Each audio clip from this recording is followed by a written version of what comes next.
el miedo, el pánico del capitalismo a los pueblos en armas que habían sido capaces de derrotar al fascismo en la Segunda Guerra Mundial, la enorme influencia de los partidos comunistas, de los partidos de izquierda, en la zona de influencia del capitalismo, lo que temían.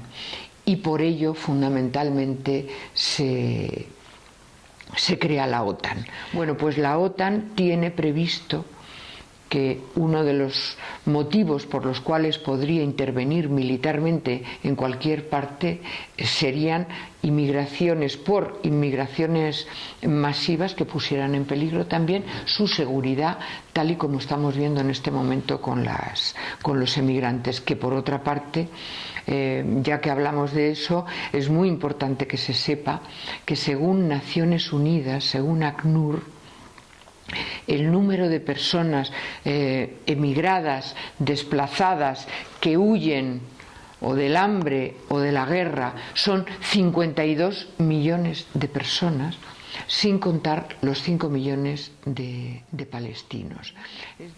Syriza, el gobierno de Syriza ANEL, ofrece a la OTAN la isla de Cárpatos, una isla en el Egeo, para instalar la mayor base aérea militar de la OTAN en el este de Europa. Este tribunal, como decía, pretende ser un instrumento de información y un instrumento también de movilización y de organización.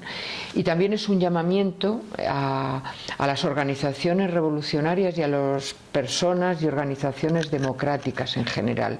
Es hora de romper el bloqueo mediático, es hora de denunciar a esa supuesta izquierda que en la práctica lleva a cabo el programa de la OTAN. Ángeles, ¿es verdad que la OTAN surge en 1949 frente a la amenaza de la Unión Soviética? No, es mentira. Es una de las mentiras fundantes más importantes de la OTAN, porque inmediatamente después de terminada la Segunda Guerra Mundial, quienes preparaban la Guerra Fría, fundamentalmente Estados Unidos y Gran Bretaña, empiezan a levantar un fantasma con los pies de barro, como es la amenaza de la Unión Soviética. Nadie entonces en su sano juicio se podía creer semejante cosa, que un país que había perdido 20 millones de habitantes, un país destrozado, pudiera ser alguna amenaza militar contra alguien. Muy por el contrario, un senador norteamericano, uno de los promotores de la OTAN, dice explícitamente: una de las funciones fundamentales de la OTAN será luchar por abortar cualquier peligro de subversión interna. Es decir, es el miedo, el pánico del capitalismo a los pueblos en armas que habían sido capaces de derrotar al fascismo en la Segunda Guerra Mundial, la enorme influencia de los partidos comunistas, de los partidos de izquierda, en la zona de influencia del capitalismo, lo que temían. Y por ello, fundamentalmente, se crea la OTAN. ¿Qué significado tiene el bombardeo masivo de la OTAN sobre Yugoslavia en 1999, 10 años después del hundimiento de la Unión Soviética y además con Javier Solana como secretario general de la OTAN? En 1999, cuando la OTAN bombardea Yugoslavia, en ese momento se celebra en Washington una cumbre de la OTAN. Una cumbre de la OTAN financiada por todas las empresas armamentísticas, incluida la industria farmacéutica, que tiene intereses directos en la fabricación de armas químicas y biológicas, la industria farmacéutica que luego nos impone los copagos en la sanidad pública.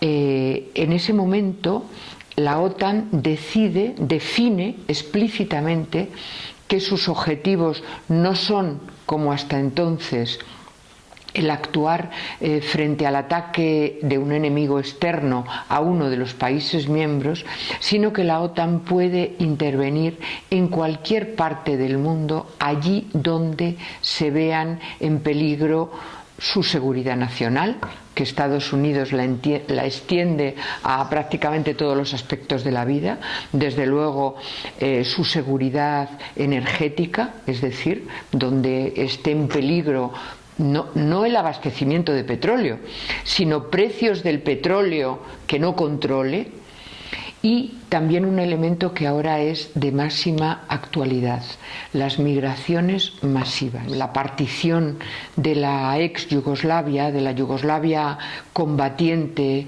frente al nazismo, que fue capaz de unificar países con etnias, con grupos religiosos diferentes bajo un régimen socialista, como fue la República Socialista de Yugoslavia con Tito, fue dinamitada fundamentalmente por Alemania. Alemania es la que promueve el primer estallido, que es el de Croacia. Alemania está entrenando. Hay datos que demuestran que está entrenando militarmente y dotando de armamento a los Ustashi, que son los fascistas croatas después de la Segunda Guerra Mundial, y la independencia de Croacia, aquí, que para reconocer el derecho de autodeterminación a Cataluña o al País Vasco o a Galicia parece que se hunde el mundo. Croacia fue reconocida como país independiente en primer lugar por Alemania y por el Vaticano. Un Vaticano que, como creo que sabe mucha gente, tuvo una participación directa en el hundimiento de la Unión Soviética. Entonces, este estallido de la ex Yugoslavia responde a muchos intereses. Primero, el dinamitar un país socialista, el introducir la desestabilización en el seno mismo de Europa, facilitar el control del paso de los oleoductos que vienen del Mar Caspio y de otros países del este de Europa, instalar la base de la OTAN más importante en Kosovo y permitir la financiación de un grupo terrorista como es la UÇK a partir de la entrada masiva del narcotráfico desde Turquía. El papel de Javier Solana es la encarnación de la estafa democrática, de una de tantas que se ha ejercido sobre los pueblos del Estado español, y una de las más significativas es el referéndum de la OTAN. Para las personas que hayan nacido después, recuerdo que la campaña de la OTAN estuvo plagada de chantajes y de amenazas. Uno de ellos fue la amenaza directa de un golpe de Estado por parte de Felipe González la noche anterior de la votación, la amenaza con que los tanques norteamericanos iban a pasar por las calles de Madrid si se votaba que no a la OTAN. Aún así, el pueblo vasco, el pueblo catalán y el pueblo canario votaron masivamente que no a la OTAN, y muchos pueblos también no llegamos a ganar, a que el no ganara, pero hubo una votación muy importante. Incluso hay datos de personas relevantes, no de la izquierda, de periodistas cualificados, que en su momento hablaron de que podía haber habido un pucherazo. Incluso para quienes votaron que sí, la estafa ha sido total. Votaron que sí con 3 condiciones: que España nunca pertenecería a la estructura militar de la OTAN, que la presencia militar norteamericana en suelo del Estado español iría disminuyendo progresivamente, y que nunca habría instalación de armas nucleares en la península. No solamente estamos en la estructura militar, sino que tuvimos al secretario general de la OTAN, Javier Solana. La presencia militar norteamericana no ha hecho más que aumentar con la instalación del escudo antimisiles en la base de Rota y ahora del Comando de Estados Unidos para África en la base de Morón, que supone una presencia permanente de un máximo de 4.500 efectivos que constituirían las fuerzas de intervención rápida, que podrían ir a cualquier país del mundo en 2 días o incluso en horas. Y, en tercer lugar, el tema de las armas nucleares. Aprovecho para decir que en este momento, en estos días, están desplegándose armas nucleares en Italia, en 2 bases de la OTAN, en Aviano y en Brescia, en Bélgica y en Alemania. Del Estado español no sabemos nada. Bueno, Ángeles, ¿qué significa la negociación de Syriza con Israel y qué puede significar la de la OTAN con Grecia y sus acreedores?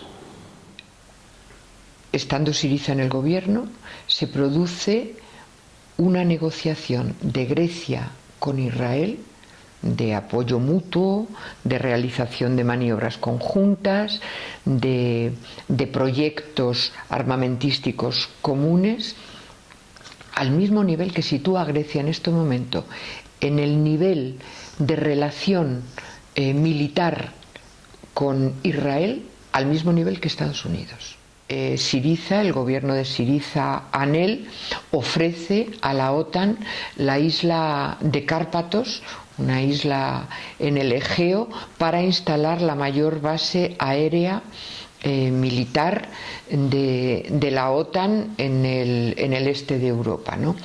Yo creo que eso indica bien cómo la Troika, las negociaciones con la Troika tuvieron a la espalda los tanques de la OTAN. ¿Y cuál es el objetivo del Tribunal Permanente de los Pueblos contra la Guerra Imperialista y la OTAN?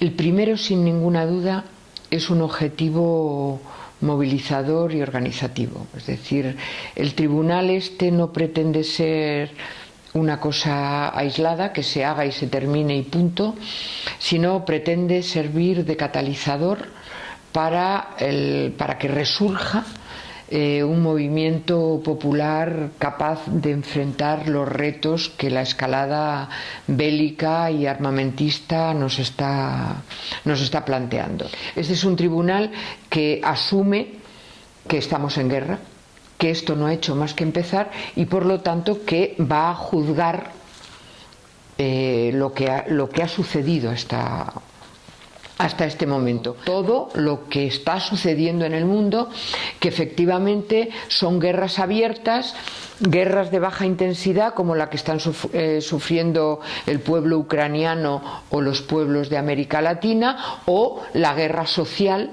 con muertos, que es la que está desencadenada contra las familias obreras y los sectores populares a lo ancho y lo largo del mundo, pero desde luego también y de una manera muy destacada en el Estado español. Este tribunal, como decía, pretende ser un instrumento de información y un instrumento también de movilización y de organización. Y también es un llamamiento a las organizaciones revolucionarias y a las personas y organizaciones democráticas en general. Es hora de romper el bloqueo mediático, es hora de denunciar a esa supuesta izquierda que en la práctica lleva a cabo el programa de la OTAN. No se sabe si porque se han creído el discurso o por qué otro procedimiento, pero es verdad que esa izquierda equivocada o cooptada está contribuyendo decisivamente a que la gente no sepa, no oiga y no hable cuando realmente la sangre de los muertos y el ruido de las bombas está cada vez más cerca, ¿no? Entonces esperamos que el tribunal, además de las movilizaciones que va a haber en los diferentes lugares del Estado español, nos ayude a movilizarnos, nos ayude a organizarnos, a perderles el miedo.